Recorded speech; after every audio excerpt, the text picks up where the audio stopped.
કપડવંજ તાલુકાના ઉત્કંઠેશ્વર કબીર મંદિર નજીક વાત્રક 42 વાણંદ સમાજ દ્વારા ધામધૂમથી સમૂહ લગ્ન ઉજવાયો તેમજ સમાજની ઐતિહાસિક નવનિર્મિત વાડીનું ઉદ્ઘાટન પ્રસંગ પણ ઉજવવામાં આવ્યો હતો। સૌપ્રથમ વાડીમાં પ્રવેશદ્વારનું ઉદ્ઘાટન કરવામાં આવ્યું, જેમાં સમાજના જ્ઞાતિબંધુઓ વાડીમાં ગૃહ પ્રવેશ કર્યો હતો। ત્યારબાદ સમૂહ લગ્ન માટેની શિસ્તબદ્ધ રીતે આગમચેતીના ભાગે સમૂહ લગ્નની તૈયારીઓ શરૂ કરવામાં આવી હતી।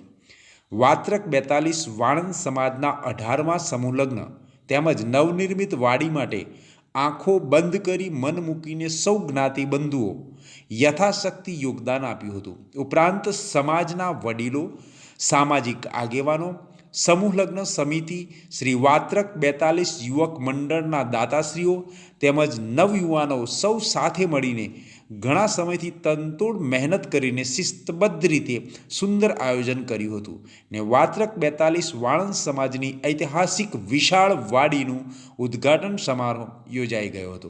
ઉપરાંત વાત્રક 42 વાણંદ કમિટીના અધ્યક્ષ હરેનભાઈ રમેશચંદ્ર પારેખ, પ્રમુખ ચંદ્રકાંત બાબુભાઈ પારેખ, સમૂહ લગ્ન સમિતિના પ્રમુખ ભરતભાઈ ફુલાભાઈ શર્મા, શ્રી વાત્રક 42 યુવક મંડળ ઉત્કંઠેશ્વરના અધ્યક્ષ રાજાભાઈ બકુલચંદ્ર શર્મા, પ્રમુખ ગૌરાંગ મહેન્દ્રભાઈ શર્મા તેમજ તમામ સામાજિક અગ્રણીઓ પણ આ ઐતિહાસિક કાર્યક્રમને સફળ બનાવવા માટે ભારે જહેમત ઉઠાવી હતી। ઉપરાંત સુપ્રસિદ્ધ ફિલ્મ કલાકાર શશી પારેખે આખા પ્રસંગને રંગીલો બનાવ્યો હતો।